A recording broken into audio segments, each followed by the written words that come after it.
sexta-feira, com intenção de votos para presidente da República. Professora Priscila, seja bem-vinda de volta ao nosso programa, viu? Boa tarde, é uma satisfação estar aqui podendo conversar com vocês novamente. Nós convidamos a senhora hoje para repercutir os números desta pesquisa. Na quinta, havia se divulgado uma pesquisa falando sobre a aprovação ao governo, que caiu mais 5 pontos percentuais, saindo de 29% para 24%. E hoje pela manhã, o IPEC, que é um instituto que foi criado por executivos do IBOP, que criaram esse novo instituto, e que mostra o ex-presidente Luiz Inácio Lula da Silva com a vantagem sobre o presidente Jair Bolsonaro, inclusive os números apontando que ele ganharia ainda no primeiro turno. Esse número condiz com a realidade, professora?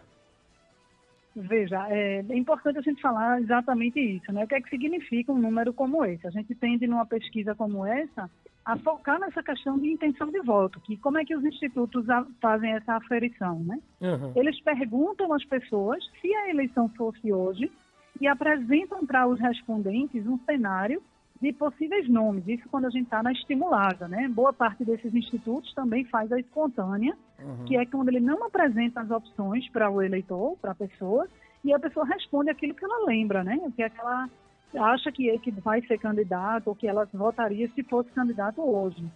Mas nesse levantamento desses dados que estão mais divulgados, dessa pesquisa do IPEC, né, que como você falou, é o antigo IBOP, né, o IBOP não existe mais, o IBOP Inteligência, e os executivos dele criaram esse novo instituto.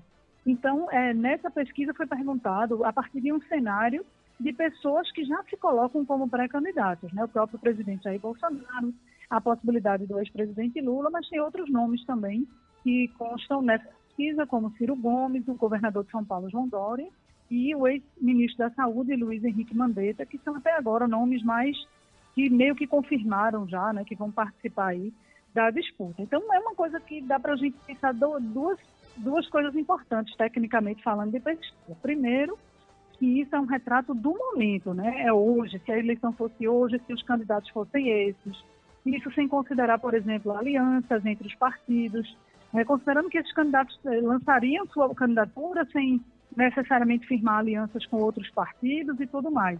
E a gente está há 16 meses ainda da eleição. Então, a fotografia, ela não significa nada? Não, significa sim, significa uma movimentação das pessoas em torno de alguns nomes e de algumas possibilidades para a eleição, mas não significa, por enquanto, verdade absoluta nenhuma. Agora, quando a gente cruza a intenção de voto com a avaliação de governo, aí a gente consegue observar mais claramente que essa movimentação, ela não diz respeito apenas ao ex-presidente Lula, mas ela diz respeito também ao presidente Bolsonaro em razão de ser quem está no governo, quem está no poder, e essa avaliação ela é feita, a percepção que as pessoas têm hoje sobre o desempenho do governo. E aí, quando a gente cruza com qualquer outra pesquisa que tenha aparecido no cenário hoje, seja essa do IPEC ou de outros institutos, existe sim, de março para cá, na verdade de fevereiro para cá, uma certa queda expressiva na popularidade, na avaliação positiva, no percentual de bom e ótimo.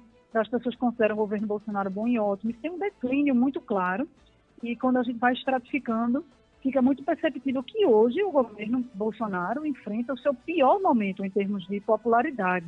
Não existe hoje, nesse momento, muita clareza se tem chance para recuperar. Muita gente tem perguntado isso. Tem, a gente tem, como eu falei, 16 meses.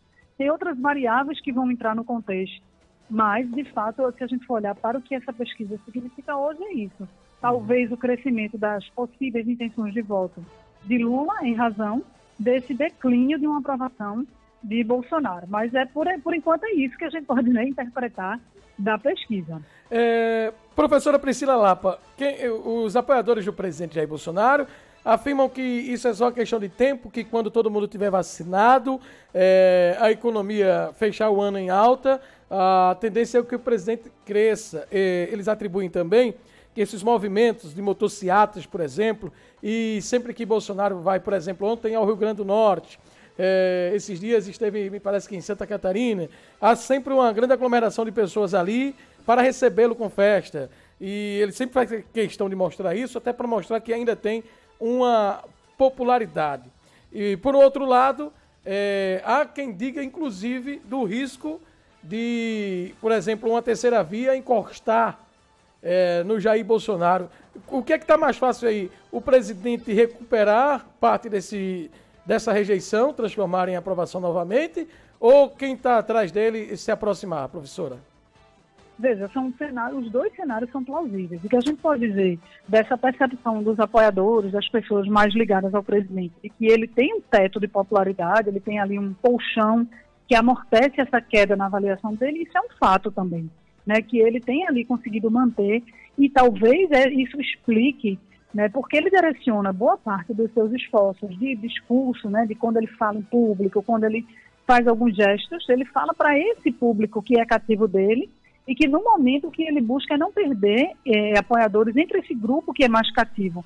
E todos os institutos de pesquisa cravam algo em torno de 30%, o que teoricamente, se isso se mantiver de fato, ele já seria um candidato competitivo, sim, né, nas eleições do ano que vem. Então, falar que a popularidade dele está diminuindo, que a aprovação do governo que está em queda livre e que existe hoje uma insatisfação na sociedade entre os diversos grupos, né, porque é importante esse dado que a pesquisa trouxe, por exemplo, de que aqui no Nordeste, onde tem essa menção aí ao Rio Grande do Norte, 63% nessa pesquisa do IPEC seriam apoiadores do ex-presidente Lula, enquanto Bolsonaro nessa região só teria 15% hoje, se a eleição fosse hoje. Né, os mais jovens, por exemplo, Lula tem 53% contra 17% do presidente Bolsonaro, ensino fundamental. Se você pega esse segmento aí ligado à escolaridade, Lula teria 59% e Bolsonaro 19%. Então, se a gente pega alguns recortes, é mais significativo ainda, o que está com essa movimentação que está acontecendo. Aí, que o presidente, que a popularidade dele é irrecuperável, de que, por exemplo, essa questão da vacina, eu acho que não é um ponto. Eu acho que a vacina, ela não interfere diretamente na popularidade de Bolsonaro, porque os seguidores, quem tendem a apoiar o presidente Bolsonaro, já trata a vacina de uma forma diferente do que aqueles que não apoiam o presidente.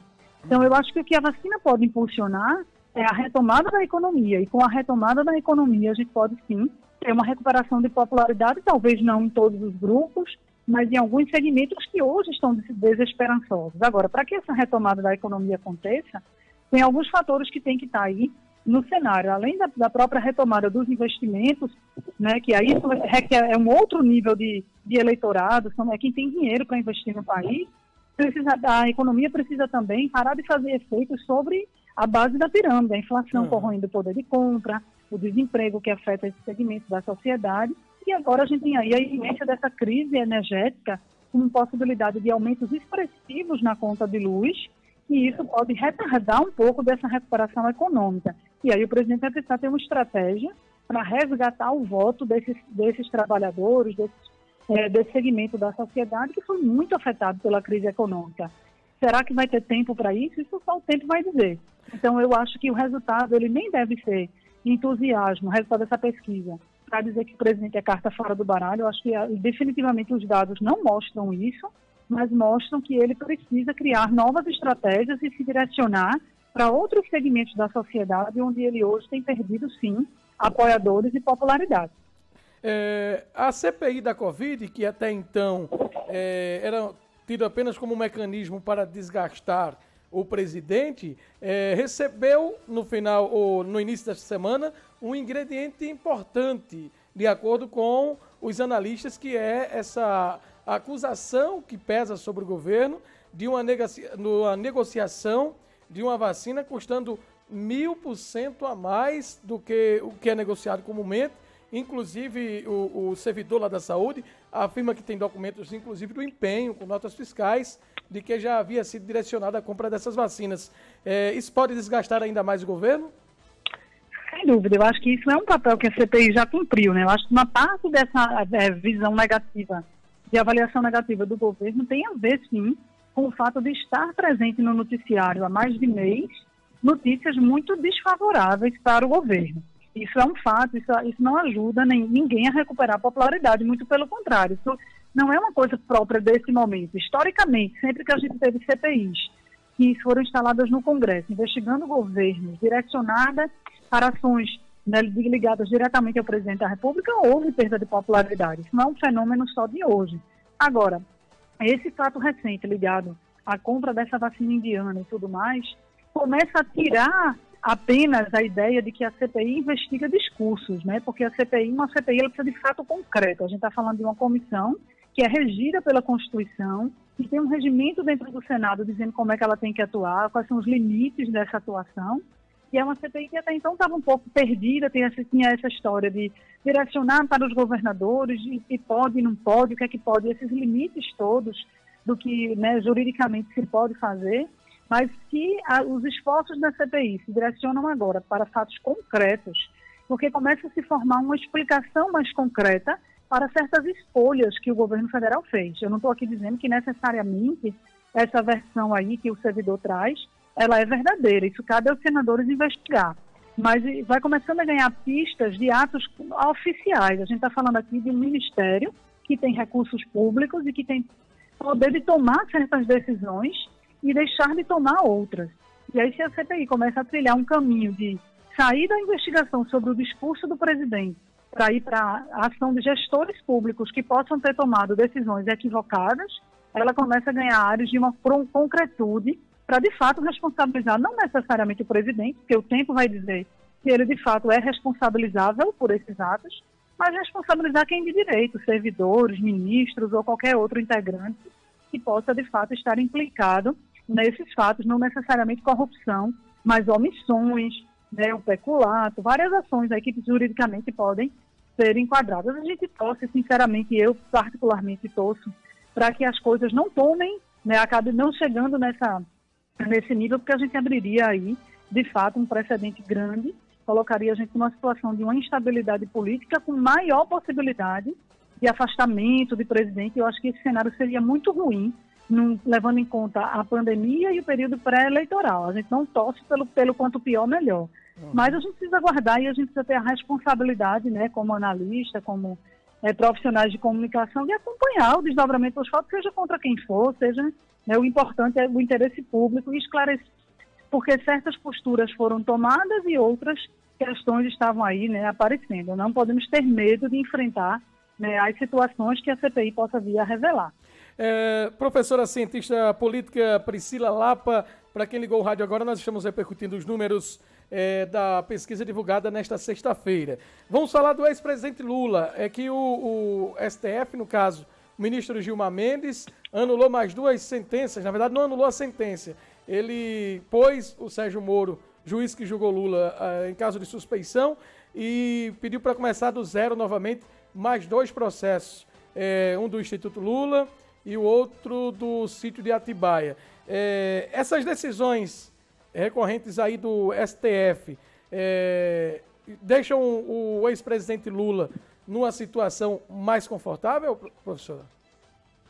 Sem sombra de dúvida, né? Com certeza, isso já está sendo utilizado como estratégia de mostrar que houve, de alimentar uma narrativa que desde o início Lula e os petistas mais ligados ao presidente, né, o partido como um todo, tomaram dizendo que houve um desvio, né, na Operação Lava Jato. Ela foi desviante na sua finalidade, ela tinha um propósito de desconstrução da imagem do ex-presidente, que era preciso observar a legalidade do processo. Então isso alimenta, sem sombra de dúvida, essa narrativa. Agora, por outro lado, o que se tem que dizer é que existem fatos históricos que eles marcam de uma maneira que talvez seja indelével, isso talvez não dê tempo de reverter, né? De que coloca sob suspeição agora o julgador, mas não tira todas as suspeitas sobre o cometimento desses atos, né? O que está em jogo, o que está em discussão nesse momento é a forma, é o meio encontrado para fazer essas investigações, mas em nenhum momento se está julgando o mérito